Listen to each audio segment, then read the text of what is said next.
Pas më shumë se 30 vitesh rruga fshatit Shkjes në Vauides po rikonstruktohet, projekti i përfshin dhe pastrim dhe betonizim të kanalit kulluese. Punimet u inspektuan kryebashkiaku Kristian Shkreli, i cili tha se investimi është kërkesë e vazhdueshme e banorëve të zonës.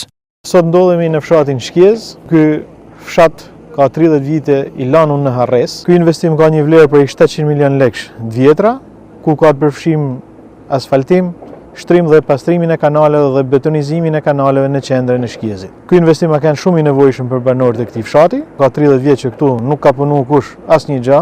Ne po bëjmë maksimumin që t'ju lehtësojmë jetën sa më shumë banorëve të këtij fshatit. Nga projekti përfitojnë mbi 1000 banor, këtu të fundit thanë se asnjëherë nuk është investuar në zonë dhe kjo për shkak të ndësie politike.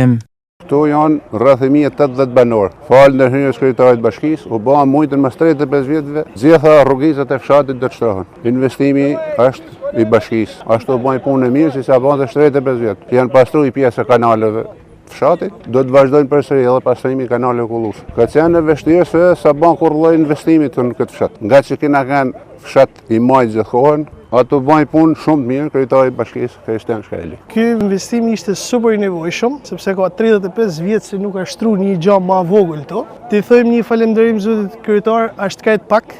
Po arsye se unë kam diskutuar me kryetarin kështu në përgjithësi, nuk kam nevojë me më thënë faleminderit sepse është detyra e jeme ka thonë që çdo gjë për me bëj më të mirën për komunitetin. Kjo zonë domethënë kam ndaj gjithmonë nuj kur ka ra rreshje të shumta, a kanë e pa kalueshme, e pa punueshme, domethënë e degraduar. Për shkak të bllokimit të vazhdueshëm të kanaleve, fshati i Shkjes është prekur vazhdimisht nga përmbytjet, ndërsa banorët kishin thuajse të pamundur kalimin në rrugën e amortizuar.